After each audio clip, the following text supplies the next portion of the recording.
Κυρίες και κύριοι, καλησπέρα σας. Απόψε είναι Τρίτη, 17 Οκτωβρίου του 2023. Πριν ξεκινήσουμε την εκπομπή θέλω να πω 2-3 πράγματα.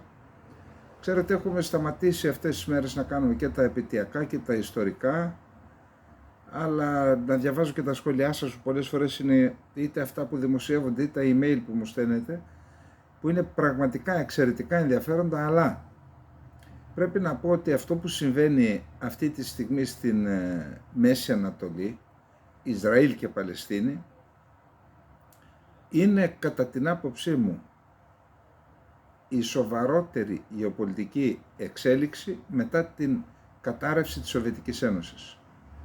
Είναι τεράστια σημασίας, οπότε θεωρώ ότι αξίζει τον κόπο να δίνουμε χρόνο, να αφιερώνουμε το μεγαλύτερο μέρος της εκπομπής, με την ελπίδα ότι τις επόμενες μέρες να δρομολογηθούν κάποια πράγματα και έτσι να έχουμε τη δυνατότητα να επανέλθουμε, αν θέλετε, ή τέλος πάντων να αφιερώνουμε το μισό χρόνο στα τεκτενόμενα εκεί στη Μέση Ανατολή και τα υπόλοιπα να πάρουμε σταδιακά.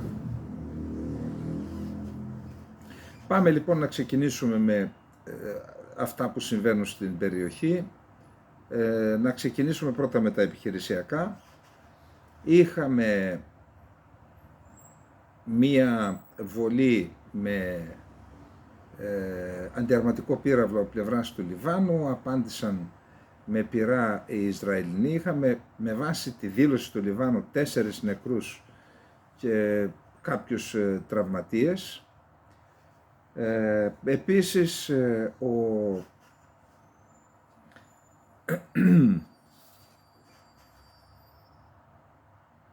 η αεροπορική εταιρεία του Λιβάνου, η Middle East, με την οποία έχω ταξιδέψει μερικές φορές, είναι συμπαθής. Μάλιστα τα γραφεία τους ήταν εδώ απέναντι από το βιβλιοπωλείο μας, τώρα δεν ξέρω αν είναι ακόμα εκεί.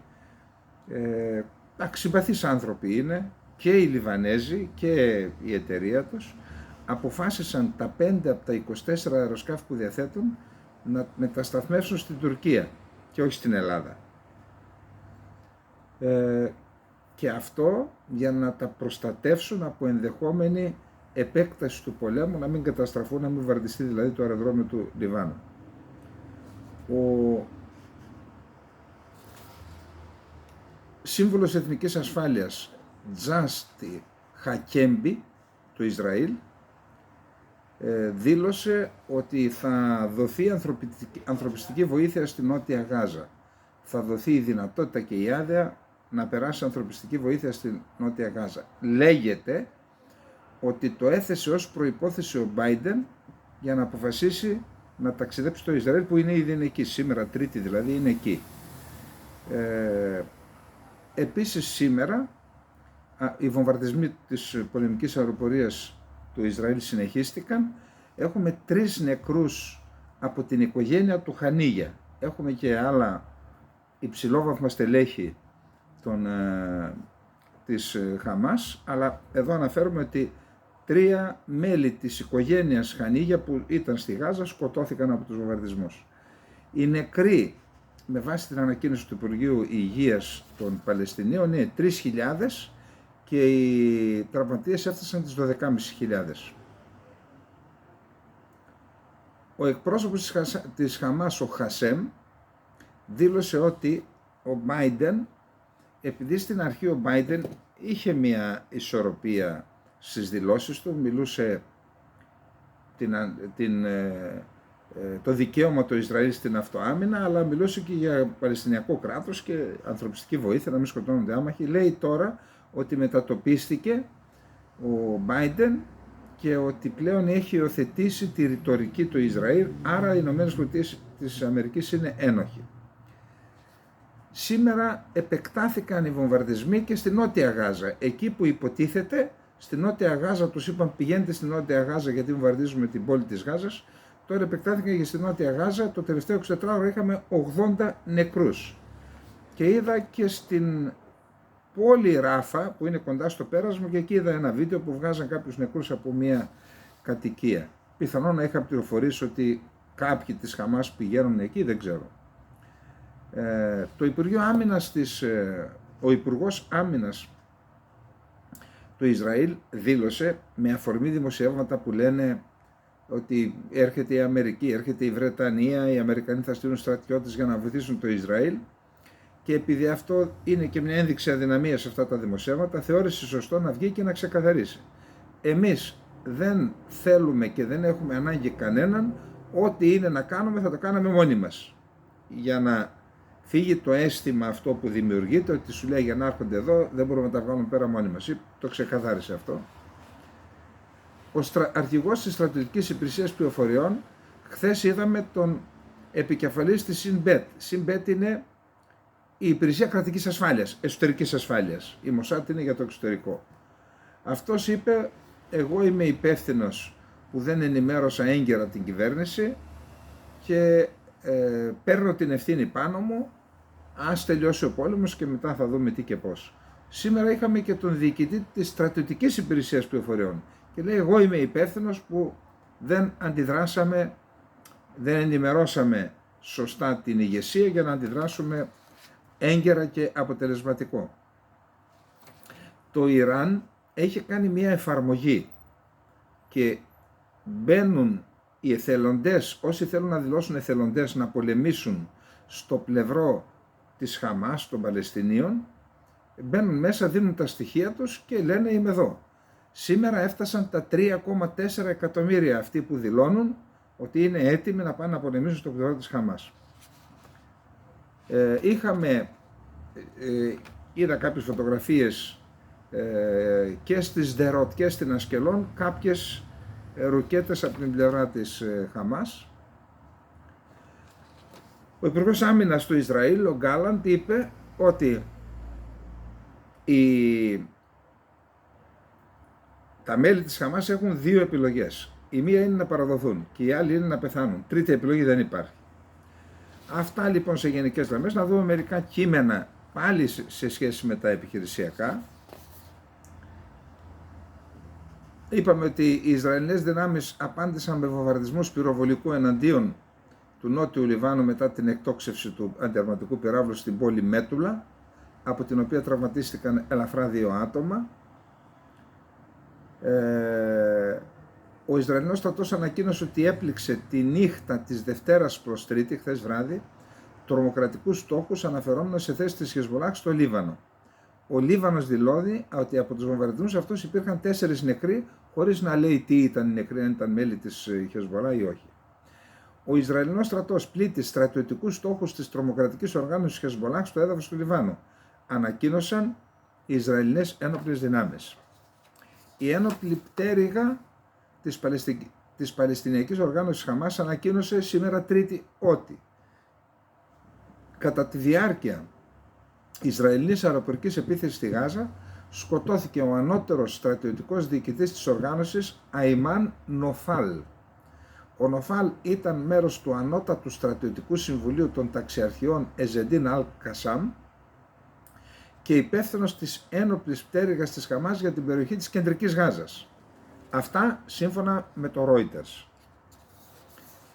Ο Ισραηλινός στρατός ετοιμάζεται για την επόμενη φάση της εκστρατείας του κατά της λωρίδας της Γάζας, αλλά τα σχέδια μπορεί να μην ανταποκρίνονται στις ευρέως διαδεδομένες προσδοκίες για μια επικείμενη χερσαία επιχείρηση, δήλωσε ο εκπρόσωπος του Ισραηλινού στρατού σήμερα Τρίτη.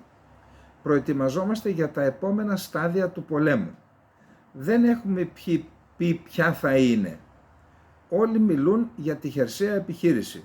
Μπορεί να είναι κάτι διαφορετικό, δήλωσε ο εκπρόσωπος των Ισραηλινών ενόπλων δυνάμεων, αντισυνταγματάρχης Ρίτσαρντ Χέχτ, στην τακτική ενημέρωση των δημοσιογράφων. Στο μεταξύ, ο στρατός του Ισραήλ ερευνά την δολοφονία του δημοσιογράφου του Reuters στο Λίβανο, αυτό είπε ο Χέχτ. Επίσης, δήλωσε ότι δεν υπάρχει ανθρωπιστική κρίση στη Γάζα. Ζητήσαμε από τους ανθρώπους να μετακινηθούν. Υπάρχει νερό και ηλεκτρικό ρεύμα, είπε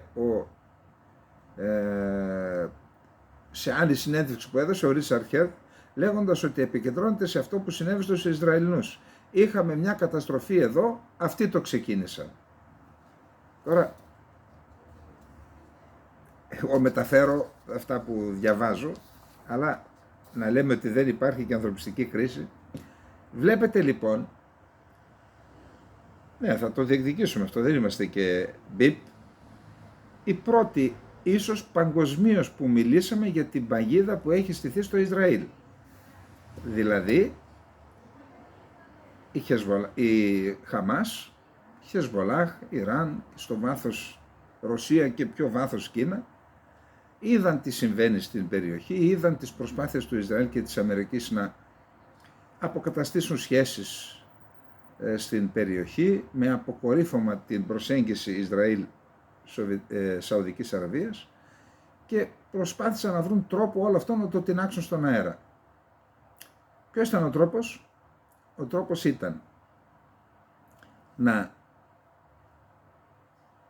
κάνουν μια πετυχημένη επιχείρηση της Χαμάς με εντολές, από ό,τι διαβάζω, σκοτώστε όσους περισσότερους μπορείτε όταν εισβάλλετε. Γιατί?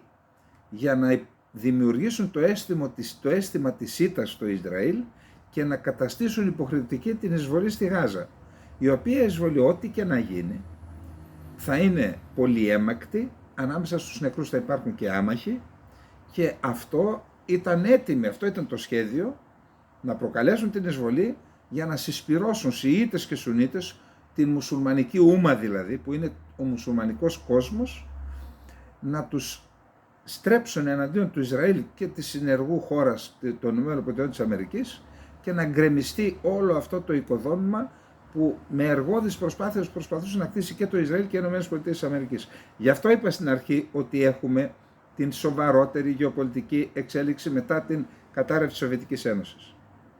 Εδώ λοιπόν φαίνεται και αυτή είναι η παγίδα. Δηλαδή έκαναν την πετυχημένη επιχείρηση, σκότωσαν με βάρβαρο τρόπο ούτως ή άλλως η Χαμάς, με τρόπο που ξεπερνά το νου του ανθρώπου τώρα. Παιδιά και γυναίκες, όλα αυτά είναι απίστευτες αθλιότητες, χωρίς να σημαίνει ότι δεν είναι απίστευτες αγριότητες και οι βομβαρδισμοί των Ισραηλινών με αμάχους. Αλλά είναι διαφορετικά ζητήματα το ένα από το άλλο. Αγριότητα η μένα, αγριότητα η δε, αλλά εδώ υπήρχε ένας στόχος στην πρώτη, έτσι. Σκοτώστε όσους περισσότερους μπορείτε, δείξτε όση αγριότητα μπορείτε για να καταστήσετε υποχρεωτική την εισβολή του Ισραήλ στη Γάζα, και αυτή η εισβολή και είναι η παγίδα για να στήσουμε το άλλο σχέδιο. Και ταυτόχρονα να έχουμε έτοιμο και έναν πόλεμο εναντίον του Ισραήλ από τουλάχιστον 4 μέτωπα. Το ένα είναι η Γάζα, το δεύτερο είναι ο Βόρειος Λίβανος, το τρίτο είναι τα υψώματα του Γκολάν και το τέταρτο είναι όχι η Ορδανία, αλλά τα 2 εκατομμύρια Παλαιστίνοι που είναι στην Ορδανία, και φυσικά πάμε και για ένα εσωτερικό, τη Δυτική Όχθη. Με την υποστήριξη του Ιράν, της Συρίας, του Ιράκ, της Ιεμένης και στο βάθος όποιοι άλλοι στηρίζουν αυτό το εγχείρημα. Επαναλαμβάνω, τουλάχιστον με βάση αυτά που γνωρίζουμε. Ήμασταν πρώτοι που το είπαμε στην προχθεσινή μας εκπομπή, έτσι. Η παγίδα που στήσαν στο Ισραήλ. Αμέσως μετά από την επόμενη μέρα άρχισε αυτό, το είπαμε και χθες, διαβάσαμε ένα άρθρο, άρχισε η προσέγγιση στα γεγονότα, αυτή την προσέγγιση να την υιοθετούν κι άλλοι από τις ΗΠΑ. Τώρα βλέπουμε ότι ίσως και στο Ισραήλ την αντιλαμβάνονται την παγίδα και λένε θα κάνουμε κάτι άλλο. Το ακούσατε πριν από λίγο. Σας έχω πάλι μία έκπληξη για το θέμα. Και ναι, επαναλαμβάνω, δεν είμαστε μπιπ, ούτε καβαλήσαμε καλά, ούτε ποτέ δεν μας νοιάζουν και όλα αυτά, αλλά δεν θα αφήνουμε και αυτά που κάνουμε να τα λαιλατεί ο ένας και ο άλλος, έτσι. Σας έχω μια εκπληξούλα μετά. Εκπρόσωπος του Ισραηλινού στρατού δήλωσε σήμερα ότι το καθεστώς της Φλωρίδας της Γάζας μετά τη σχεδιαζόμενη επίθεση του Ισραήλ στον Παλαιστινιακό θύλακα θα είναι παγκόσμιο ζήτημα για συζήτηση από Ισραηλινούς πολιτικούς και με άλλες χώρες. Εδώ τώρα σας έχω το σχέδιο το επόμενο, τι σχεδιάζουν για να σφύγουν από την παγίδα. Έχουμε όλα τα πιθανά σενάρια κατάληξης. δήλωσε ο υπονάβαρχος Ντάνιελ Χάγκαρη σε δημοσιογράφους κατά τη διάρκεια ενημέρωσης, απαντώντας σε ερώτηση για το εάν το Ισραήλ σχεδιάζει να παραμείνει και να κυβερνήσει τη Γάζα μετά τη χερσαία εισβολή του. Το Υπουργικό Συμβούλιο συζητά επίσης πώς θα μπορούσε να μοιάζει αυτό, δηλαδή η επόμενη μέρα. Αυτό είναι επίσης παγκόσμιο ζήτημα. Τι σημαίνει? Θα εμπλακούν οι μεγάλοι, θα το εγκρίνουν. Πώς θα είναι η κατάσταση στην περιοχή αυτή την επόμενη μέρα, στη Γάζα. Το Ισραήλ σχεδιάζει χερσαία επιχείρηση στην ελεγχόμενη από τη Χαμάς Γάζα ως απάντηση στην αιματερή επίθεση της 7ης Οκτωβρίου. Έχουμε τους σφοδρούς βομβαρδισμούς. Μέχρι το 2005 το Ισραήλ ήταν στη Γάζα ως δύναμη κατοχής. Αποχώρησε, το 2006 νομίζω έγιναν εκλογές και το 2007 πήρε η Χαμάς την εξουσία. Ο Χαγκιάρη δήλωσε ότι ο στρατός παρουσίασε επιχειρησιακό σχέδιο στο Ισραηλινό Υπουργικό Συμβούλιο χωρίς να πει τίποτα άλλο. Η Γάζα συνορεύει με άλλες χώρες. Προσέξτε, μας δίνει αχνά τα στοιχεία της λύσης. Η Γάζα συνορεύει με άλλες χώρες, με μία χώρα, με την Αίγυπτο μόνο. Άρα όταν λέμε πράγματα για το τελικό καθεστώς, θα συνδυάζουν αυτά που επιτάσσονται σε πολιτικό και στρατιωτικό επίπεδο, δήλωσε ο Χαγκιάρη. Ποια είναι η εκτίμησή μου? Εκτίμηση, δεν έχω πληροφορίες.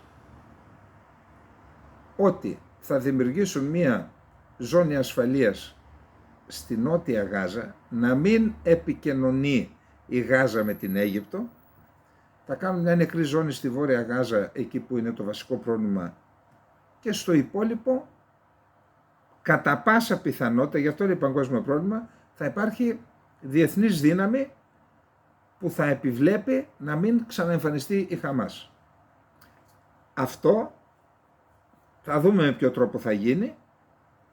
Κατά πάσα πιθανότητα είτε με μία χερσαία επιχείρηση, θα δούμε εάν εξασφαλίσουν ότι δεν θα, με κάποιο τρόπο θα εκφοβιστεί το Ιράν και δεν θα αντιδράσει και ο μουσουλμανικός κόσμος, θα κάνουν χερσαία. Αλλιώς θα γίνει μία εναλλακτική. Εδώ είμαστε, θα το δούμε.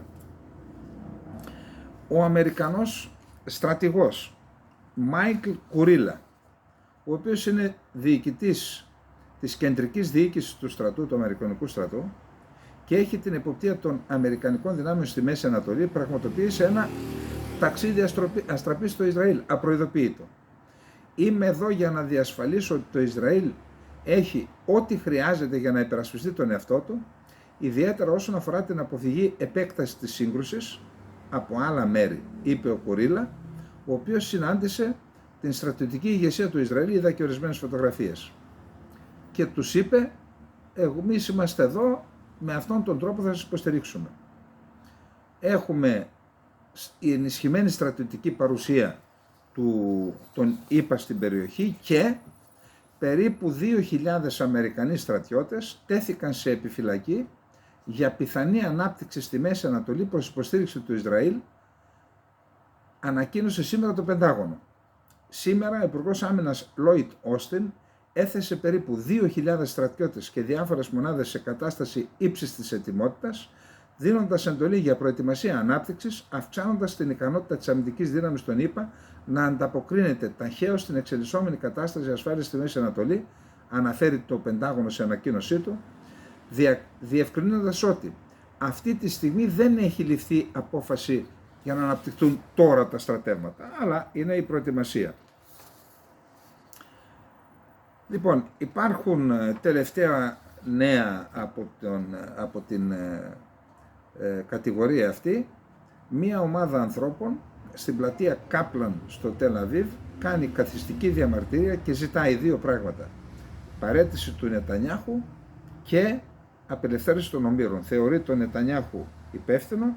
Υπάρχει και μια ομάδα υπερορθόδοξων ξεχωριστή που κάνει και αυτή διαδήλωση, που αυτοί ήταν παραδοσιακοί υποστηρικτές του Νετανιάχου, ζητούν και αυτή την υποστήριξη. Η παρουσία του Νετανιάχου στην πολιτική ζωή του Ισραήλ αυτή τη στιγμή αποτελεί ένα πρόβλημα για τα επόμενα βήματα που ζητούν οι ΗΠΑ και η διεθνής κοινότητα να κάνει το Ισραήλ, τα οποία αυτά βήματα όσο είναι παρόν ο Νετανιάχου είναι δύσκολο να γίνουν. Θα δείτε μετά στο θέμα που όταν φτάσουμε στα συμπεράσματα, τα οποία ήδη τα είπα προθύστερα. Λοιπόν, πάμε στα διεθνείς εξελίξεις σε σχέση με το θέμα μας, έτσι. Λοιπόν, το Ιράν. Ο χρόνος πιέζει για την εξέβρεση πολιτικών λύσεων, σημείωσε ο Υπουργός Εξωτερικών του Ιράν, Αμπντουλαχιάν, τονίζοντας ότι η εξάπλωση του πολέμου μεταξύ Ισραήλ και Χαμάς να μην γίνει αναπόφευκτη. Μην φτάσουμε στο σημείο χωρίς επιστροφή που θα καθιστά υποχρεωτική την εμπλοκή μας, εννοεί. Είχε τηλεφωνικές επικοινωνίες με τους Υπουργούς Εξωτερικών Τινησίας, Μαλαισίας και Πακιστάν. Για ψάξτε και δείτε στο χάρτη σημαντικές χώρες, ειδικά το Πακιστάν και η Μαλαισία. Και στην επικοινωνία αυτή επέμεινε στο γεγονός ότι ο χρόνος πιέζει για την εξέβρεση πολιτικών λύσεων, μην φτάσουμε στο μη περαιτέρω. Στο σημείο χωρίς επιστροφή, έγραψε ο ίδιος στο Twitter, στο X. Για το λόγο αυτό υπογράμμισε την ανάγκη να σταματήσουν αμέσως τα εγκλήματα και η φόνη του σιωνιστικού καθεστώτος και να σταλεί ανθρωπιστική βοήθεια στη Γάζα. Λοιπόν, ο Αμπντουλαχιάν έχει ήδη προειδοποιήσει την Κυριακή, όταν τελείωσε η περιοδία του, σε 4 χώρες: Ιράκ, Λίβανο, Συρία και Κατάρ. Και είπε: κανείς δεν μπορεί να εγγυηθεί τον έλεγχο της κατάστασης εάν το Ισραήλ εξαπολύσει χερσαία επιχείρηση στη λωρίδα της Γάζας. Στην ουσία τους λένε μπείτε, διότι είδαμε ότι χθες, αν δεν θέλεις να μπει ο Ισραηλινός, δεν ρίχνεις ρουκέτες στην Κνεσέτ, στο Τελ-Αβίβ και στην Ιερουσαλήμ, όταν ήταν παρόν ο Μπλίνκεν μέσα στη Βουλή του Ισραήλ και μιλούσε ο Νετανιάχου και τα παράτησαν όλα και μπήκαν στο υπόγειο, στο καταφύγιο. Που σαν να τους λέει, σας βαράω για να μπείτε. Η παγίδα που λέγαμε, έτσι. Ο Ραϊσί, ο ηγέτης του Ιράν, μίλησε με ηγέτες 2 χωρών, τον Πούτιν και τον Ερντογάν. Στην ουσία είπε τα ίδια. Επίσης, ο Αμπντουλαχιάν συναντήθηκε στο Κατάρ με τα υψηλόβαθα στελέχη της Χαμάς, δηλαδή Χανίγια και τα λοιπά. Τώρα πάμε στις απειλές του Ιράν. Νέες απειλές εκτόξευσε ο Αμπντουλαχιάν. Προειδοποίησε ότι πιθανώς αναμένεται προληπτική δράση τις επόμενες ώρες και ότι το Ισραήλ θα αντιμετωπίσει τις συνέπειες για τις κινήσεις του στη Γάζα, όπως ανέφερε η κρατική τηλεόραση του Ιράν στην Τεχεράνη. Όλες οι επιλογές είναι ανοιχτές για το μέτωπο αντίστασης αναφορικά με την απάντηση στα εγκλήματα πολέμου του Ισραήλ, είπε ο Αμπντουλαχιάν. Μέτωπο αντίστασης είναι Χαμάς, Ισλαμική Τζιχάντ, Χεσβολά, Συρία, κάποιοι στο Ιράκ και η Τεχεράνη. Το μέτωπο αντίστασης είναι ικανό να διεξάγει μακροπρόθεσμο πόλεμο με τον εχθρό. Τις επόμενες ώρες μπορούμε να αναμένουμε προληπτική δράση από το μέτωπο αντίστασης. Οι ηγέτες της αντίστασης δεν θα επιτρέψουν στο σιωνιστικό καθεστώς να αναλάβει η αδίποτε δράση στη Γάζα. Όλες οι επιλογές είναι ανοιχτές και δεν μπορούμε να στεκόμαστε αδιάφοροι απέναντι στα εγκλήματα πολέμου που διαπράγονται κατά του λαού της Γάζας. Δεν εξήγησε τι εννοεί με το μέτωπο αντίστασης, αλλά είπαμε από ποιους απαρτίζεται. Οι ΗΠΑ έχουν προειδοποιήσει το Ιράν να μην κλιμακώσει τη σύγκρουση και το Ισραήλ από την πλευρά του λέει ότι αν εμπλακεί η Χεσβολά θα δώσει μια καταστροφική απάντηση. Θα καταστρέψουμε το Λίβανο, λέει. Τώρα, ο θρησκευτικός ηγέτης του Ιράν, ο Αγιατολά Χαλί Χαμενεή, είπε στην Τεχεράνη ότι η χώρα μας δεν είναι πλάκη στις επιθέσεις της Χαμάς στο Ισραήλ, αλλά επικρότησε την ανεπανόρθωτη όπως ήττα του στρατού και των υπηρεσιών πληροφοριών του Ισραήλ. Είπε, επιβράβευσε, αλλά εμείς δεν είναι πλάκη μεν.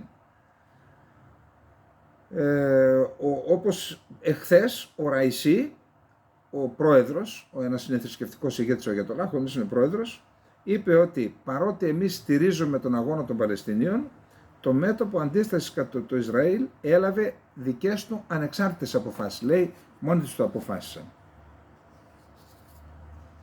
Τώρα, πάλι ο Χαμενεή, νέα δήλωση. Οι Ισραηλινοί αξιωματούχοι θα πρέπει να δικαστούν για τα εγκλήματά τους κατά των Παλαιστινίων. Μετέδωσε η κρατική τηλεόραση σήμερα Τρίτη, την ημέρα που ο Μπάιντεν επισκεπτόταν το Ισραήλ. Οι κληρικοί ηγέτες του Ιράν, από το 1979 που ανέλαβαν την εξουσία, έχουν εκφράσει την υποστήριξή τους στον Παλαιστινιακό αγώνα. Η Τεχεράνη δεν κρύβει την υποστήριξή της στη Χαμάς, χρηματοδοτώντας και εξοπλίζοντας την Ισλαμιστική ομάδα που ελέγχει τη Γάζα.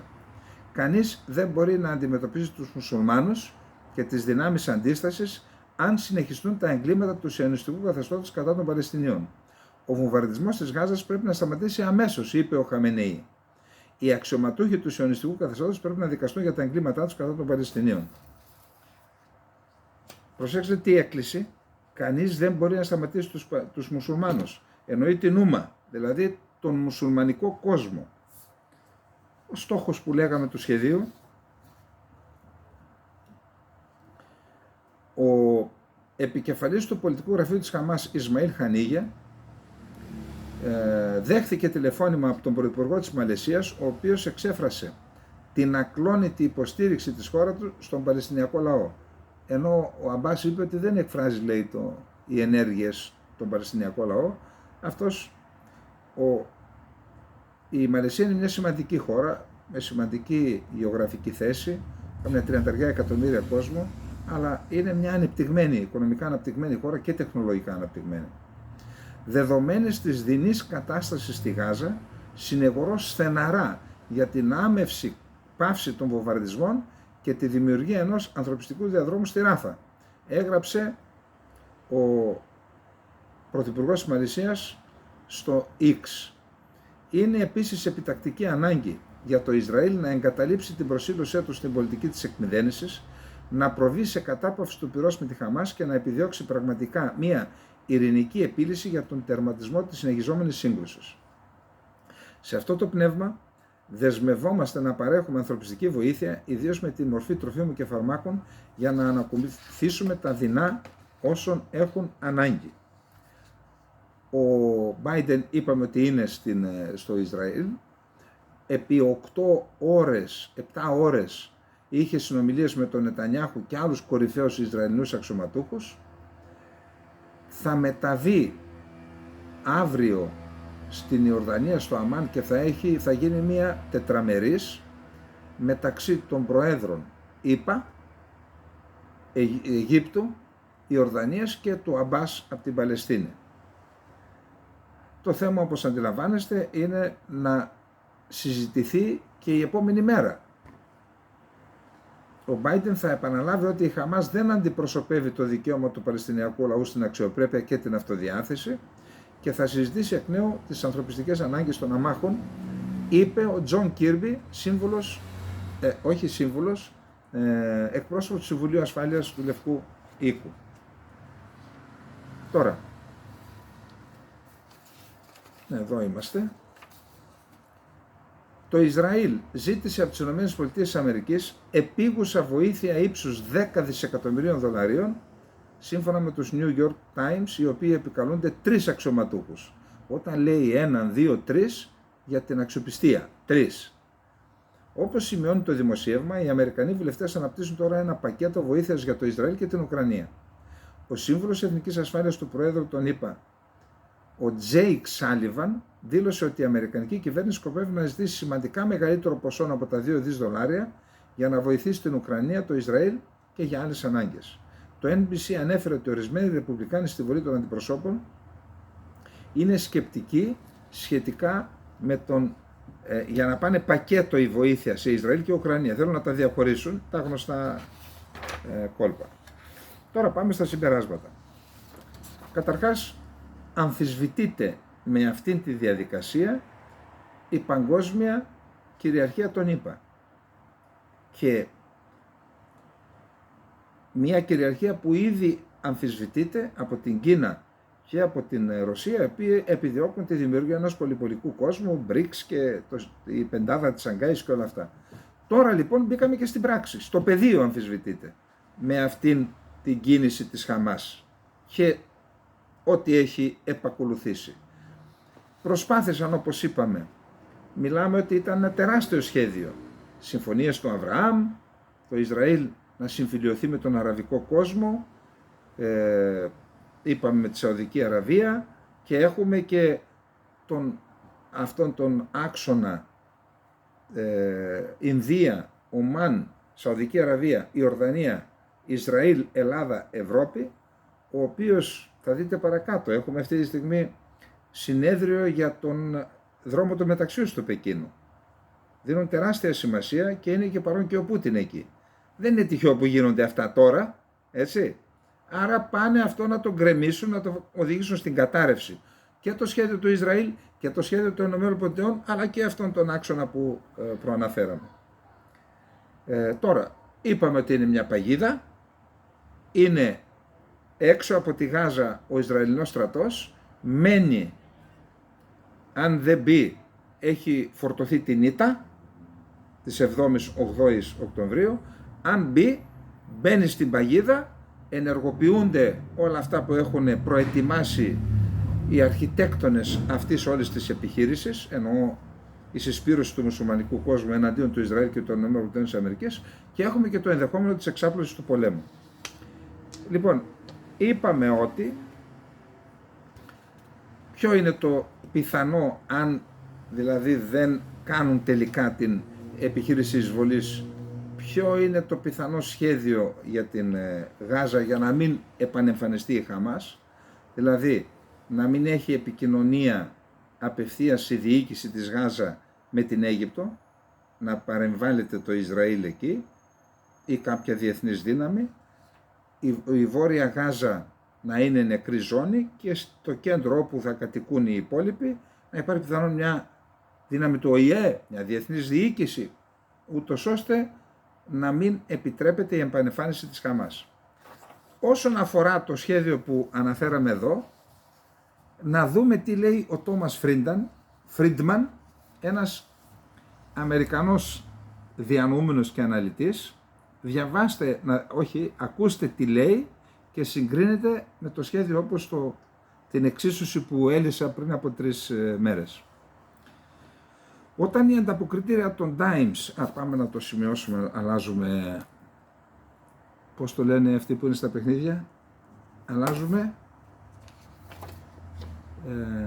πίστα. Όταν η ανταποκρίτρια των Times στο Ισραήλ, η Ζαμπέλ Κέρσνερ, ζήτησε πρόσφατα από έναν οδηγό τεθωρακισμένο του Ισραηλινού στρατού, το Σαν Λέβι, να περιγράψει το σκοπό της επικείμενης Ισραηλινής εισβολής στη Γάζα, είπε κάτι που πραγματικά μου κίνησε την προσοχή. Ακούστε, κάθε λέξη έχει τη σημασία της σε αυτό το άρθρο. Θα γίνει για να αποκαταστήσουμε την τιμή του Ισραήλ.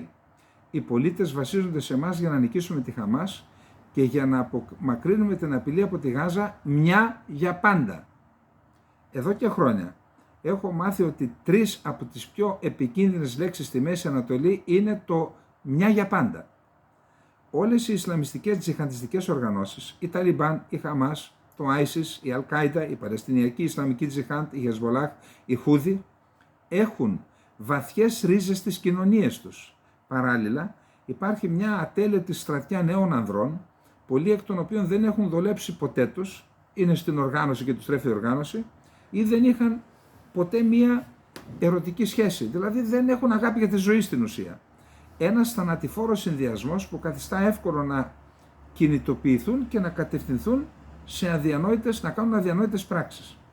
Και αυτός είναι ο λόγος για τον οποίο μέχρι σήμερα καμία από αυτές τις οργανώσεις δεν έχει εξαλειφθεί μια για πάντα, που είπε ο τεθωρακισμένος. Μπορούν όμως να απομονωθούν, να απονομιμοποιηθούν και να αποκεφαλιστούν, όπως έκανε η Αμερική με τον ISIS, με τους Κούρδους, να τα λες κύριε Φρίντμαν, άμα δεν ήταν οι Κούρδοι ακόμα θα τσαλαβουτούσατε εκεί. Όπως έκανε η Αμερική με τον ISIS που σκότωσε δηλαδή την ηγεσία και την Αλ-Κάιντα. Αλλά αυτό απαιτεί υπομονή, ακρίβεια, πολλούς συμμάχους, σωστό, ενώ εσείς στην Αμερική έχετε σύμμαχο τον Ερντογάν που τις υποστηρίζει όλες αυτές τις οργανώσεις. όλες τις Χαμάς συμπεριλαμβανομένες, Αλ-Κάιντα, Ισλαμικό κράτος, όλους. Αλλά αυτό απαιτεί υπομονή, ακρίβεια, πολλούς συμμάχους και εναλλακτικές λύσεις που έχουν νομιμοποίηση μέσα στις κοινωνίες από τις οποίες αναδύονται αυτοί οι νέοι άνδρες. Και γι' αυτό επιτρέψτε μου να πω δυνατά και ξεκάθαρα αυτό που λέω αθόρυβα στις τελευταίες στήλες μου, στα άρθρα μου. Συμφωνώ με τον πρόεδρο Biden όταν δήλωσε στην εκπομπή 60 λεπτά ότι θα ήταν μεγάλο λάθος για το Ισραήλ να καταλάβει ξανά τη Γάζα. Ό,τι είπαμε δηλαδή, παγίδα. Πιστεύω ότι μια τέτοια κίνηση θα μπορούσε να μετατρέψει την ταπεινωτική ήττα του Ισραήλ από τη Χαμάς σε μια μακροπρόθεσμη ηθική και στρατηγική κρίση το Ισραήλ. Να το χώσει δηλαδή στο βούρκο. Είναι μια κρίση που θα μπορούσε να παγιδεύσει το Ισραήλ στη Γάζα, να παρασύρει τη ΣΥΠΑ σε έναν ακόμη πόλεμο στη Μέση Ανατολή και να υπονομεύσει 3 από τα σημαντικότερα συμφέροντα της αμερικανικής εξωτερικής πολιτικής αυτή τη στιγμή. Πρώτον, να βοηθήσει την Ουκρανία να απελευθερωθεί από τη Ρωσία και να ενταχθεί στη Δύση. Δεύτερον, να περιορίσει την Κίνα. Και τρίτον, να διαμορφώσει ένα φιλοαμερικανικό μπλοκ που θα περιλαμβάνει Αίγυπτο, Ισραήλ, με τριοπαθείς αραβικές χώρες, Σαουδική Αραβία, το οποίο θα μπορούσε να αντισταθμίσει το Ιράν και να καταπολεμήσει την παγκόσμια απειλή του ριζοσπαστικού Ισλάμ. 3, έτσι. Δηλαδή, Ουκρανία, την Κίνα και να αποκτήσει καθοριστική επιρροή η Ουάσιγκτον στον αραβικό και μουσουλμανικό κόσμο. Εάν το Ισραήλ μπει τώρα στη Γάζα, η παγίδα που λέγαμε θα τεινάξει στον αέρα της συμφωνίας του Αβραάμ. Δεύτερον, θα αποσταθεροποιήσει την Αίγυπτο και την Ιορδανία. Και τρίτον, που είναι οι δύο σημαντικότεροι σύμμαχοι της Αμερικής στην περιοχή, και τρίτον, θα καταστήσει αδύνατη την εξομάλυνση με τη Σαουδική Αραβία. 3 πράγματα. Τεινάζει τον αέρα της συμφωνίας του Αβραάμ. Δεύτερον, αποσταθεροποιεί η Ιορδανία και Αίγυπτο, οι πιο σημαντικοί σύμμαχοι των ΗΠΑ, αλλά και του Ισραήλ στην περιοχή. Και τρίτον, αδύνατη εξομάλυνση με τη Σαουδική Αραβία. Πρόκειται για τεράστια στρατηγικά πισωγυρίσματα, γιατί σας είπα, η σημαντικότερη γεωπολιτική εξέλιξη μετά την κατάρρευση της Σοβιετικής Ένωσης. Θα επιτρέψει επίσης στη Χαμάς να βάλει πραγματικά φωτιά στη Δυτική Όχθη, το 5ο μέτωπο που σας είπα, και να ξεκινήσει εκεί ένας πόλεμος μεταξύ Εβραίων επίκων και Παλαιστινίων. Επίσης, την κατάσταση θα εκμεταλλευτεί το Ιράν. Ο υπαριθμόν ένα στρατηγικός στόχος στο Ιράν για το Ισραήλ είναι να διασφαλίσει ότι θα παραμείνει εγκλωβισμένο στη Δυτική Όχθη, να παρασυρθεί στην εκ νέου κατάληψη του Νοτιού Λιβάνου και στο καλύτερο σενάριο να καταλάβει εκ νέου τη Γάζα. Δηλαδή, ο στόχος του Ιράν, η παγίδα, είναι αυτά που είπαμε. Σε αυτή την περίπτωση το Ισραήλ θα ήταν ηθικά, οικονομικά και στρατιωτικά αποδυναμωμένο και δεν θα μπορούσε ποτέ να απειλήσει το πυρηνικό πρόγραμμα και τις ηγεμονικές φιλοδοξίες του Ιράν στην ευρύτερη περιοχή. Τι πρέπει να κάνει το Ισραήλ για να διασφαλίσει ότι μία επίθεση σαν αυτή που εξαπέλυσε η Χαμάς δεν θα ξανασυμβεί ποτέ? Δεν το ξέρω λέει αυτή τη στιγμή. Πάντως σε καμία περίπτωση το Ισραήλ δεν πρέπει να ξεκινήσει έναν πόλεμο σε ένα από τα πιο πυκνοκατοικημένα μέρη του κόσμου. Αυτό θα συντρίψει την Ισραηλινή οικονομία και τη διεθνή του θέση και εικόνα. Ήδη σας έχω πει, θα το λέει και παρακάτω. Έχουμε τον πόλεμο στο πεδίο της μάχης και τον πόλεμο της εικόνας. Αυτή τη στιγμή τον πόλεμο της εικόνας τον κέρδισε η Γάζα, η Παλαιστίνη, η Χαμάς. Δεν έχει άλλους νεκρούς να δείχνει το Ισραήλ, τους παλιούς δεν τους περνάνε. Τα καινούργια περνάνε. Σήμερα, αύριο, μεθαύριο. Πόσο θα τα αντέξει αυτό το Ισραήλ? Η οργή δεν είναι καλός σύμβουλος στις διεθνείς σχέσεις και στην υπεράσπιση των εθνικών συμφερόντων. Αυτό το αναφέρω για μας, έτσι. Για μας το αναφέρω. Πάμε. Ο Biden πρέπει να συνειδητοποιήσει ότι ο Νετανιάχου, ήδη τον έχουν ξεγράψει τον Νετανιάχου, ότι ο Νετανιάχου είναι ακατάλληλος να διαχειριστεί αυτόν τον πόλεμο ορθολογικά. Επειδή έχει φορτωμένη την ήττα, θέλει να πάρει εκδίκηση για να καθαρίσει. Έπειτα από μια τέτοια κολοσιαία ήττα, διότι όταν τα λέγαμε αυτά, λέγανε καλά ρε επενείς στη Χαμάς, συγγνώμη δηλαδή, το άσπρο το λέμε άσπρο, το μαύρο μαύρο. Τι να πούμε, αφού ήταν νίκη, ήττα του Ισραήλ. Να, τι λέει ο Φρίντμαν τώρα. Όταν τη λέει ο Φρίντμαν δεν λέτε τίποτα. Όταν τη λέμε εμείς λες, κάτσε δηλαδή, τι να κάνουμε, μιλάμε. Λοιπόν, έπειτα από μια τέτοια κολοσσιαία ήττα, το πιο ενωτικό πράγμα που θα μπορούσε να κάνει ο Νετανιάχου, το δείχνει και το δρόμο τώρα, είναι να προκηρύξει νέες εκλογές στο Ισραήλ σε 6 ή 9 μήνες και να ανακοινώσει ότι δεν θα είναι ξανά υποψήφιος. Τελειώνοντας έτσι την πολιτική του καριέρα, οι Ισραηλοί μπορούν να εμπιστευτούν ότι όποιες αποφάσεις παίρνει τώρα για τη Γάζα θα αφορούν το εθνικό συμφέρον και μόνο και όχι το δικό του. Αφού σου λέει δεν θα ξαναασχοληθώ, δεν έχω προσδοκίες, θα πάρω αποφάσεις με βάση το εθνικό συμφέρον και όχι με βάση τα σχέδιά μου. Δεν θα έχει στο μυαλό του το δικό του συμφέρον, κυνηγώντας κάποια μεγάλη βραχυπρόθεσμη στρατιωτική νίκη που θα μπορεί να μεταφέρει στο Ισραηλινό εκλογικό σώμα ως αποζημίωση για την πανολεθρία που υπέστη τις 7-8 Οκτωβρίου. Όπως έγραψε την Παρασκευή ένας από τους καλύτερους στρατιωτικούς συντάκτες του Ισραήλ, ο Άμος Χαρέλ της Χаарετς, υπάρχει ένας περίεργος συνδυασμός ανθρώπων στην ηγεσία του Ισραήλ. Από τη μία πλευρά υπάρχει ένας ακατάλληλος πρωθυπουργός, μια σχεδόν σεξπυρική φιγούρα που αντιμετωπίζει τον προσωπικό κίνδυνο μιας ατιμωτικής κατάληξης μιας αναμφισβήτητα λαμπρής καριέρας. Απέναντί του έχει ένα στρατιωτικό επιτελείο που κατακλείζεται από ανοχικά αισθήματα λόγω της ήττας. Αυτό δεν είναι μια τέλεια συνταγή για τη λήψη μελετημένων αποφάσεων. Σου λέει, ο ίδιος είναι πληγωμένος, ο στρατός έχει ντροπή, δεν μπορούν να πάρουν καλές αποφάσεις, λέει ο Φρίντμαν. Αν το Ισραήλ ανακοίνωνε σήμερα ότι αποφάσισε προς το παρόν να μην εισβάλλει στη Γάζα, θα έδινε επίσης στους συμμάχους του χρόνου να σκεφτούν πώς να οικοδομήσουν με τους Παλαιστίνιους μια εναλλακτική λύση απέναντι στη Χαμάς. Με μια τέτοια κίνηση, το Ισραήλ θα κέρδιζε μεγάλη υποστήριξη σε παγκόσμιο επίπεδο και θα επέτρεπε στον κόσμο να δει τη Χαμάς ως αυτό που είναι, το ISIS των Παλαιστινιακών εδαφών. Στο σημερινό κόσμο, ό,τι συμβαίνει στο πεδίο της, προσέξτε λόγια δυνατά. Στο σημερινό κόσμο, ό,τι συμβαίνει στο πεδίο της μάχης μπορεί να ανατραπεί στο πεδίο της πληροφορίας και της εικόνας, έτσι. Οπότε η μάχη της ιστορίας έχει τόσο σημασία όσο και η μάχη στο έδαφος. Η μάχη της εικόνας έχει τόσο μεγάλη σημασία και των εντυπώσεων όσο η μάχη στο έδαφος, δήλωσε ο Τζον Αρκίλα, συνταξιούχος καθηγητής στρατηγικής στο Naval Postgraduate School. Η Παλαιστινιακή Αρχή υπό τον πρόεδρο Μαχμούτ Αμπάς είναι αδύναμη, διεφθαρμένη και δεν μπορεί να διαχειριστεί τη Δυτική Όχθη πόσο μάλλον τη Γάζα. Βέβαια, το λείπασμα για να φυτρώσει η Χαμάς ήταν η διαφθορά και οι αδικίες που θεωρούν οι Παλαιστίνοι ότι έχουν υποστεί από το Ισραήλ. Και έτσι σου λέει, να, εσύ, αφού δεν έχουμε τίποτα να περιμένουμε, βγες εσύ. Αλλά αυτό δεν οφείλεται μόνο στον Νετανιάχου.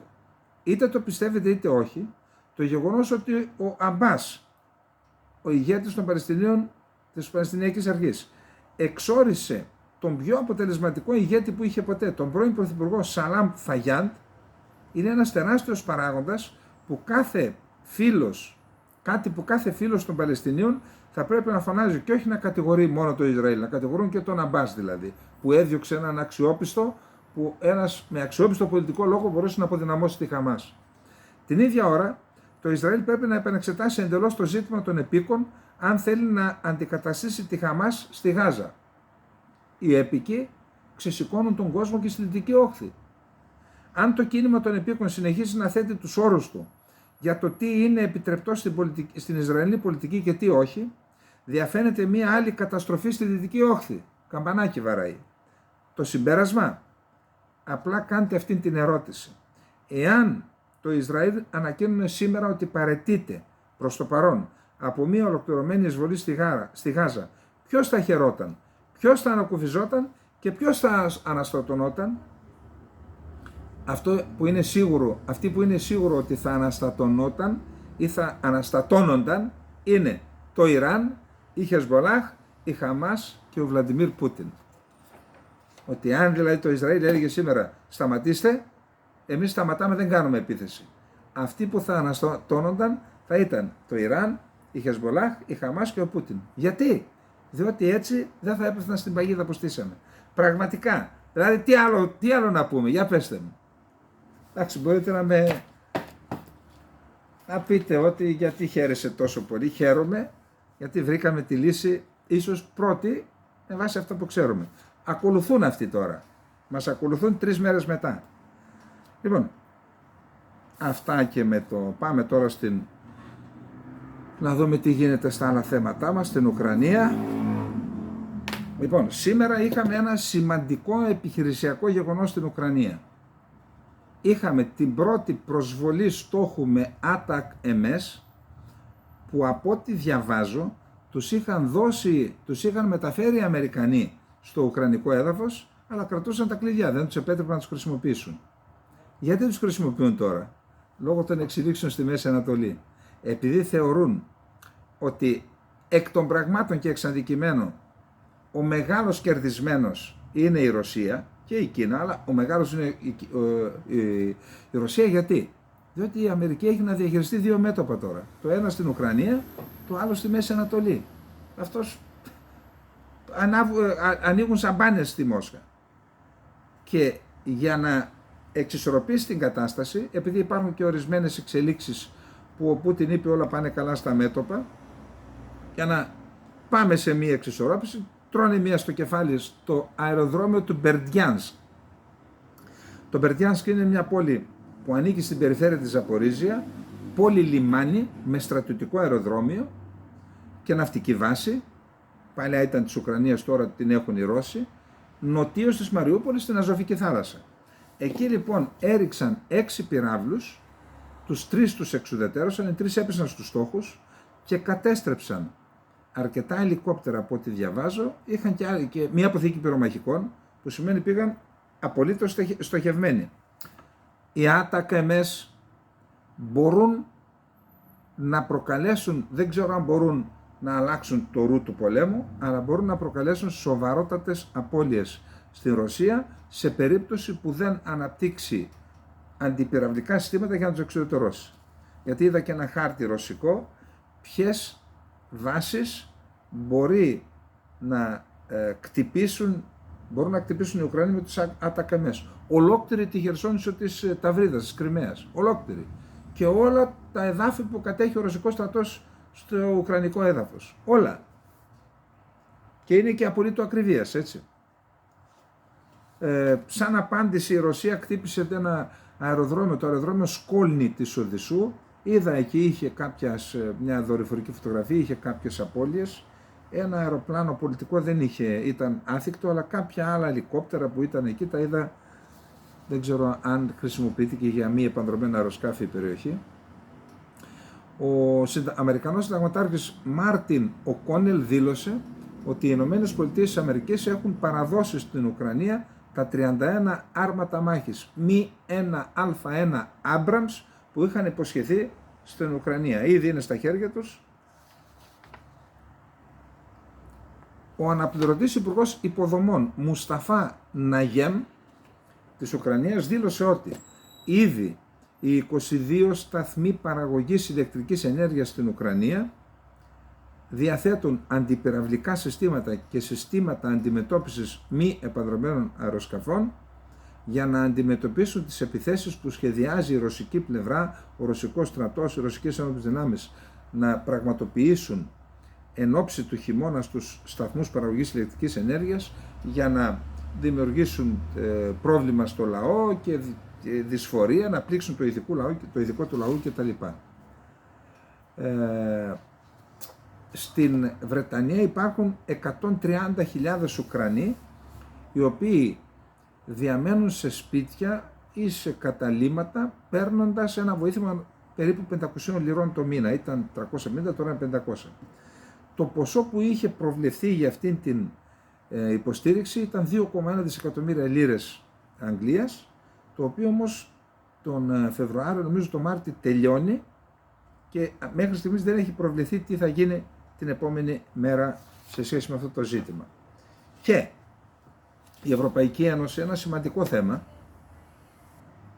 το Ευρωπαϊκό Κοινοβούλιο συγκεκριμένα, έλαβε μία απόφαση να εγκρίνει το ποσό των 50 δισεκατομμυρίων δολαρίων μέχρι το 2027 για να δοθεί είτε ως βοήθεια είτε ως δάνειο στην Ουκρανία, αλλά στην απόφαση που ελήφθη με συντριπτική πλειοψηφία υπάρχουν κάποια πολύ ενδιαφέροντα στοιχεία. Για να δούμε. Το Ευρωπαϊκό Κοινοβούλιο άναψε σήμερα το πράσινο φως για το μακροπρόθεσμο μηχανισμό στήριξης της Ευρωπαϊκής Ένωσης για την Ουκρανία ύψους 50 δισεκατομμύριων ευρώ για την περίοδο 2024-2027. 512 ψήφοι υπέρ, 45 κατά, 63 αποχές. Οι ευρωβουλευτές ζητούν να ενισχυθεί η δημοκρατική λογοδοσία στο πλαίσιο του μηχανισμού και καλούν την Ουκρανία να διαφυλάξει τον πολιτικοματικό χαρακτήρα του δημοκρατικού της πολιτεύματος και να ευθυγραμμιστεί με τις απαιτήσεις ένταξης της Ευρωπαϊκής Ένωσης, στην Ευρωπαϊκή Ένωση. Τώρα, ένα από τα βασικά αιτήματα των ευρωβουλευτών είναι να χρησιμοποιηθούν περιουσιακά στοιχεία της Ρωσίας και διάφορων παραγόντων Ρώσων που είναι παγωμένα για την ανοικοδόμηση. Και επίσης, λέει, το Ευρωπαϊκό Κοινοβούλιο κατέστησε επίσης πιο αυστηρούς τους κανόνες για την καταπολέμηση της απάτης, της διαφθοράς, των συγκρούσεων συμφερόντων και των παρατυπιών όσον αφορά τη χρήση κονδυλίων της Ευρωπαϊκής Ένωσης στην Ουκρανία. Οι ευρωβουλευτές τονίζουν ακόμη ότι η Ευρωπαϊκή Ένωση δεν πρέπει να χρηματοδοτεί εταιρείες που ελέγχονται από Ουκρανούς ολιγάρχες. Επιπλέον, τροποποίησαν την αρχική πρόταση της Ευρωπαϊκής Επιτροπής, προσέξτε ο όρος που έβαλαν, με στόχο να ενισχυθεί η διαφάνεια του μηχανισμού. Ζητούν να δημιουργηθεί μια διαδικτυακή πύλη στην οποία να εμφανίζονται πληροφορίες για τα χρήματα που δίνονται στην Ουκρανία, τους σκοπούς που εξυπηρετούν, καθώς και τα κριτήρια που έχει εκπληρώσει η χώρα προκειμένου να λάβει την εκάστοτε χρηματοδότηση. Όρους δηλαδή, κάνε αυτά για να πάρεις αυτά.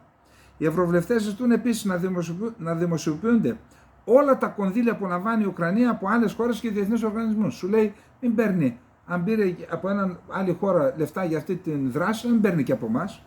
Τέλος, όσον αφορά το σχέδιο που θα καταρτήσει η Ουκρανία για τις μεταρρυθμίσεις και τις επενδύσεις τις οποίες θα χρηματοδοτήσει η Ευρωπαϊκή Ένωση, οι ευρωβουλευτές ζητούν να υπάρχει ενεργή συμμετοχή του Ευρωπαϊκού Κοινοβουλίου και ουσιαστική διαβούλευση με το Ουκρανικό Κοινοβούλιο. Λοιπόν, αυτά για την Ουκρανία. Πάμε γρήγορα στη Ρωσία, γιατί και εκεί έχουμε μια σημαντική εξέλιξη που αφορά τα πυρηνικά.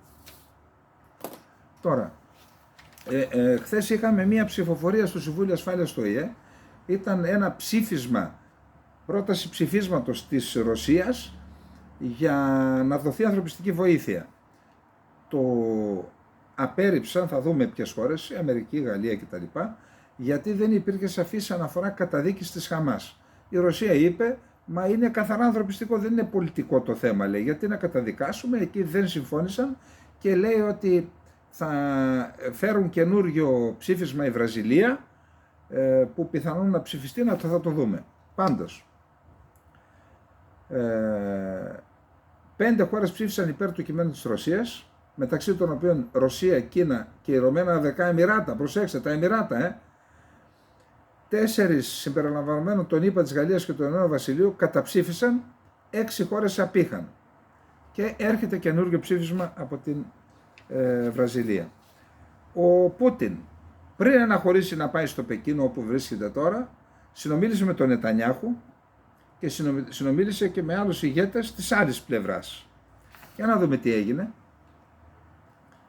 Επικοινωνία με τον Βλαντιμίρ Πούτιν είχε σήμερα ο Μπεντζαμίν Νετανιάχου, με τον Ρώσο πρόεδρο να εκφράζει την ανησυχία του για την καταστροφική αύξηση του αριθμού των θυμάτων μεταξύ των αμάχων στη Γάζα και για ενδεχόμενη κλιμάκωση της σύγκρουσης μεταξύ Ισραήλ και της Παλαιστινιακής Χαμάς που θα μπορούσε να εξελιχθεί σε περιφερειακό πόλεμο. Στην ουσία δηλαδή, ο Πούτιν τον προειδοποίησε. Ενώ με τον Νετανιάχου είχε πολύ καλή σχέση. Ο Νετανιάχου κάθε 3 και λίγο πήγαινε στη Μόσχα ή τέλος πάντων είχαν μια πολύ καλή σχέση. Αλλά όπως είπαμε και χθες προχθές, η Αντάν, που σημαίνει εγκάρδια συνεννόηση, τέλος. Για να δούμε ποιους άλλους μίλησε ο Πούτιν. Ο Πούτιν εξέφρασε την εντονότατη ανησυχία του απέναντι στην κλιμάκωση των ευρείας κλίμακας εχθροπραξιών που συνοδεύεται από την καταστροφική αύξηση του αριθμού των θυμάτων μεταξύ των αμάχων και την επιδείνωση της ανθρωπιστικής κρίσης στη λωρίδα της Γάζας. Αυτά τα εξέφρασε κατά τη διάρκεια συνομιλίας που είχε με τους ηγέτες του Ιράν, της Αιγύπτου, της Συρίας και της Παλαιστινιακής Αρχής. Το Ιράν και η Συρία είναι οι δυνάμεις του άξονα της αντίστασης, έτσι. Οι ηγέτες εξέφρασαν ομόφωνα την ανάγκη άμεσης κατάπαυσης του πυρός και την επίτευξη ανθρωπιστικής εκεχηρίας ώστε να παρασχεθεί επιγόντως βοήθεια σε όλους έχουν ανάγκη. Σε όλους όσους έχουν ανάγκη. Οι ομόλογοι του Πούτιν υπογράμμισαν τη σοβαρότητα της ανθρωπιστικής κατάστασης στη Γάζα, την ανάγκη άρσης του αποκλεισμού για την επίγουσα προμήθεια φαρμάκων, τροφίμων και άλλων ζωτικής σημασίας αγαθών. Σοβαρές ανησυχίες εκφράστηκαν και ως προς την πιθανότητα η σύγκρουση να εξελιχθεί σε περιφερειακό πόλεμο, αναφέρεται σε ανακοίνωση του Κρεμλίνου. Λοιπόν, τώρα, υπάρχει ένα σοβαρό θέμα, και αυτό είναι πολύ σοβαρό. Υπάρχει μια συμφωνία, συνθήκη για την πλήρη απαγόρευση των πυρηνικών δοκιμών. Αυτή τη συνθήκη την έχουν υπογράψει μεταξύ άλλων και οι ΗΠΑ και η Ρωσία. Η Ρωσία την επικύρωσε στη Βουλή της, η Αμερική δεν την επικύρωσε ποτέ. Τώρα τι λέει η Ρωσία? Εμείς, λέει, έρουμε την επικύρωση, ακυρώνουμε την επικύρωση δηλαδή. Η υπογραφή υπάρχει, συνεχίζει να υπάρχει. Γιατί δεν την έχουν επικυρώσει και οι Αμερικανοί? Λέει λοιπόν ο Βιατσεσλάβ Βολόντιν, πρόεδρος της Ρωσικής Κάτω Βουλής, εκεί που ελήφθη η απόφαση. Προς το συμφέρον της ασφάλειας της χώρας μας, αποσύρουμε την επικύρωση της συνθήκης για την πλήρη απαγόρευση των πυρηνικών δοκιμών. Ο Βολόντιν δήλωσε επίσης ότι ενώ η Ρωσία επικύρωσε τη συνθήκη το 2000, η Ουάσιγκτον δεν την έχει επικυρώσει εξαιτίας της ανεύθυνης στάσης της στα ζητήματα της παγκόσμιας ασφάλειας. Η Ρωσική Ομοσπονδία θα κάνει τα πάντα για να προστατεύσει τους πολίτες της και για να διατηρήσει παγκόσμια στρατηγική ισοτιμία, δήλωσε ο Βολόντιν. Μολονότι η Ρωσία ανακαλεί την επικύρωση, η υπογραφή στη συνθήκη παραμένει και θα συνεχίζει να συνεργάζεται με τον Οργανισμό της Συνθήκης για την Απαγόρευση των Πυρηνικών Δοκιμών και με το Παγκόσμιο Σύστημα Παρακολούθησης που ειδοποιεί τον κόσμο για οποιοδήποτε δοκιμή. Μια επανάληψη των πυρηνικών δοκιμών από Ρωσία, ΗΠΑ και Κίνα θα μπορούσε να σημάνει την έναρξη μιας νέας κούρσας πυρηνικών όπλων. Αυτή η κούρσα σταμάτησε, οι πυρηνικές δοκιμές σταμάτησαν, άρα και η κούρσα, μετά την κατάρρευση της Σοβιετικής Ένωσης το 1991. Και ο Πούτιν βρίσκεται στο Πεκίνο, όπως είπαμε. Σήμερα θα συναντηθεί με τον Σι Τζίνπινγκ. Είναι το δεύτερο ταξίδι που κάνει μετά το Διεθνές Ένταλμα Σύλληψης που εξέδωσε το Διεθνές Ποινικό Δικαστήριο. Το πρώτο το έκανε προχθές στην Κυριζία, αλλά είναι το πρώτο που κάνει εκτός χωρών της πρώην Σοβιετικής Ένωσης, στην Κίνα. Θα συναντηθεί σήμερα, είδα κάτι τις φωτογραφίες, με τους προέδρους του Βιετνάμ, της Ταϊλάνδης, της Μογγολίας και του Λάος. Νομίζω ήδη συναντήθηκε, τώρα εκεί ήδη νύχτα κοιμούνται όλοι τους. Λέει, σημειώνεται ότι συναντήθηκε με τον αγαπητό φίλο Σι, το αγαπητό φίλο Σι εισαγωγικά όπως το είπε ο ίδιος, όπως αναφέρει το Reuters, για τελευταία φορά στη Ρωσία το Μάρτιο του τρέχοντος έτους. Μιλώντας στο Κρεμλίνο στη διάρκεια εκείνης της επίσκεψης, ο Σι είχε πει στον Πούτιν: αυτή τη στιγμή υπάρχουν αλλαγές τέτοιες που δεν έχουμε δει εδώ και 100 χρόνια και εμείς είμαστε αυτοί που οδηγούμε τις αλλαγές. Εννοούν ότι θα αλλάξουν τον κόσμο, να τον κάνουν πολυπολικό. Ο Πούτιν επισκέφθηκε για τελευταία φορά την Κίνα τους χειμερινούς αγώνες του Πεκίνου Φεβρουάριο του 2022. Τότε εξέδωσαν μια κοινή ανακοίνωση 5.000 λέξεων και ήταν λίγες μέρες πριν εισβάλλουν στην Ουκρανία οι Ρώσοι. Είναι η τρίτη φορά που ο Πούτιν συμμετέχει στο φόρουμ Belt and Road, είναι ο νέος δρόμος του μεταξιού, το οποίο συνεχίζεται μέχρι την Τετάρτη, αύριο. Συμμετείχε στις δύο προηγούμενες συναντήσεις το 2017 και το 2019. Τώρα, ο Πούτιν έχει αποδεχθεί την πρόσκληση που το απίφθινε ο ηγέτης της Βόρειας Κορέας, δεν έχει ανακοινωθεί πότε θα πάει, αλλά ο Λαυρόφ, φεύγοντας, που είναι και αυτό στο Πεκίνο, φεύγοντας από το Πεκίνο, θα πάει στη Βόρεια Κορέα, πιθανόν για να προετοιμάσει την επίσκεψη Πούτιν. Λοιπόν, αυτά έχουμε να πούμε και για τη Ρωσία. Πάμε στο επόμενο θέμα μας που είναι η Τουρκία και κλείνουμε. Η Τουρκία διεκδικεί ρόλο όχι μόνο διαμεσολαβητή, αλλά λένε να βρεθεί μια λύση με εγγυήτριες δυνάμεις, και μέσα στις εγγυήτριες δυνάμεις είναι και η Τουρκία. Λέει ακόμα να στείλουμε και ειρηνευτική δύναμη στη Γάζα, το σχέδιο που σας είπα. Για να δούμε τι λέει ο κύριος Φιντάν. Όπως μεταδίδει το κρατικό τουρκικό δίκτυο Ανατολού, που σημαίνει Ανατολή, έτσι, για να μην ξεχνιόμαστε, ο Τούρκος Υπουργός Εξωτερικών Χακάν Φιντάν έθεσε στο τραπέζι συμφωνία με την οποία θα μπορούσε να εφαρμοστεί σχέδιο με τη συμμετοχή τρίτων κρατών, μεταξύ των οποίων και η Τουρκία φυσικά, να δρουν ως εγγυήτριες δυνάμεις, οι οποίες θα διασφαλίσουν ότι θα τηρούνται οι όροι μιας πιθανής συμφωνίας μεταξύ των αντιμαχωμένων πλευρών, αν και όταν αυτή επιτευχθεί. Παράλληλα, ο Φιντάν επανέφερε την τουρκική θέση για λύση δύο κρατών ως τη μοναδική που θα μπορούσε να φέρει ειρήνη στην περιοχή, ενώ υποστήριξε ότι δεν βρίσκεται στην ατζέντα των συζητήσεων το ενδεχόμενο η Άγκυρα να αναπτύξει ειρηνευτικό σώμα στην περιοχή. Η Άγκυρα επιχειρεί να διαδραματίσει ενεργό ρόλο στο διπλωματικό μαραθώνιο, εμπλεκόμενο μεταξύ άλλων στις διαπραγματεύσεις για την απελευθέρωση των ομήρων. Την ίδια στιγμή, ωστόσο, ο Τούρκος πρόεδρος Ταΐπ Ερντογάν και η κυβέρνησή του δεν κρύβουν την υποστήριξή τους στον Παλαιστινιακό λαό. Καλώ όλες τις πλευρές να λογικευτούν, να προχωρήσουν σε κατάπαυση του πυρός και να συζητήσουν για μια διαρκή ειρήνη, είπε προχθές ο Ερντογάν, υποστηρίζοντας ωστόσο ότι, προσέξτε εδώ τώρα, και αυτόν τον άνθρωπο τον έχουν για σύμμαχό τους. Οι προβοκατόρικες ενέργειες κάποιων που ρίχνουν λάδι στη φωτιά εμποδίζουν τις προσπάθειες της Τουρκίας και βαθαίνουν την κρίση. Ξέρετε ποιοι είναι οι κάποιοι? Το Ισραήλ και η ΗΠΑ. Φωτογραφίζοντας εκείνους που κατά την άποψή του βαθαίνουν αυτή την κρίση, ο Τούρκος πρόεδρος έστρεψε τα βέλη της κριτικής των αντίον του Ισραήλ, των ΗΠΑ και της Βρετανίας. Μάλιστα επέκρινε τον Μπλίνκεν για όσα δήλωσε ως Εβραίος από το έδαφος του Ισραήλ, το οποίο και επισκέφθηκε. Τώρα, ο Φιντάν σήμερα για πολλά χρόνια πάλι εναντίον της Δύσης.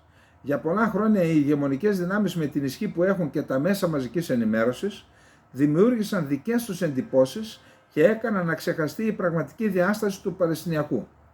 Είπαν ένα μεγάλο ψέμα στον εαυτό τους και σε όλο τον κόσμο και ήρθε η ώρα να τερματιστεί αυτό.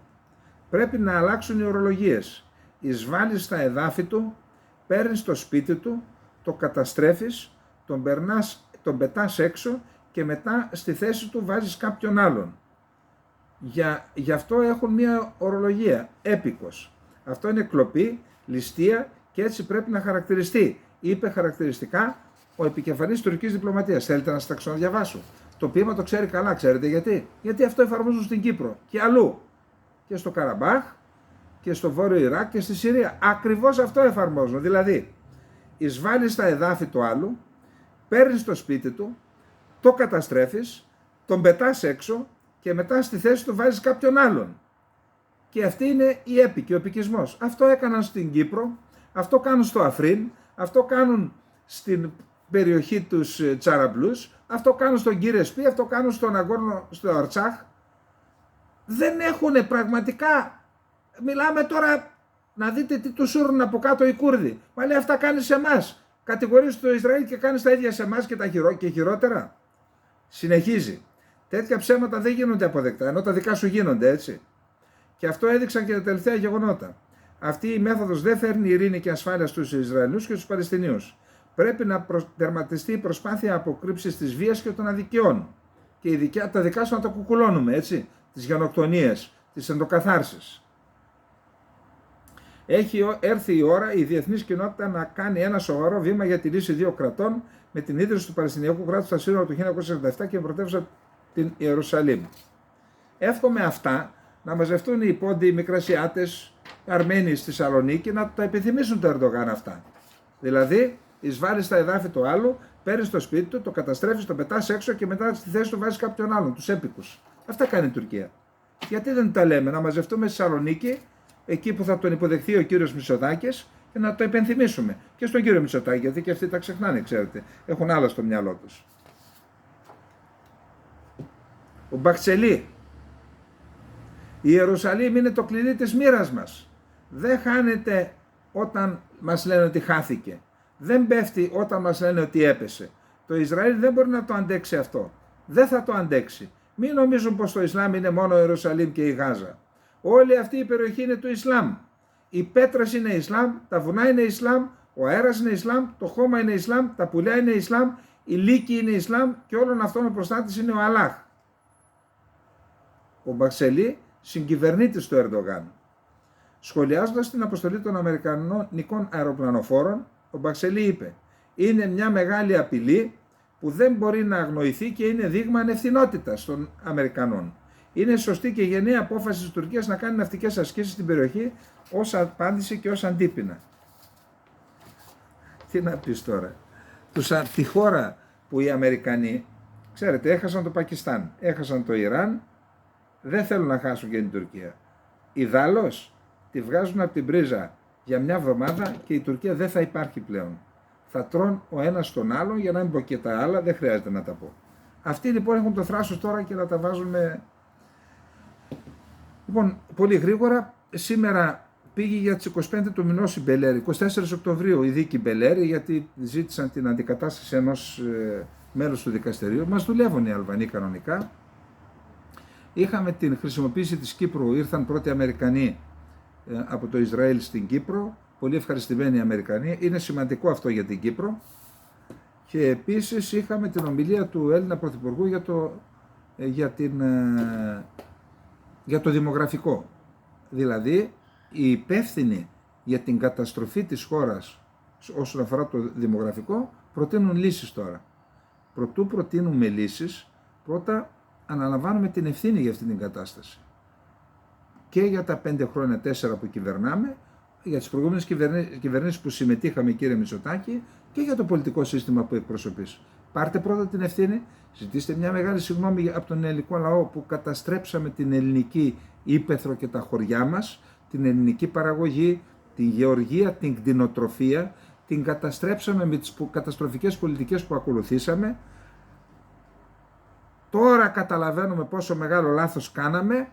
Αυτά είναι τα λάθη μας. Διώξαμε 600-700.000 παιδιά ενεργό πληθυσμό από την Ελλάδα. Αυτοί θα γεννούσαν, θα παρήγαγαν στην Ελλάδα και αυτά είναι τα στοιχεία του δημογραφικού. Και για να τα λύσουμε, παραδεχόμαστε τα λάθη μας, για να τα λύσουμε θα κάνουμε α, β, γ, δ. Δεν ακούω αυτά. Κάποιες διαπιστώσεις. Τι είναι αυτά?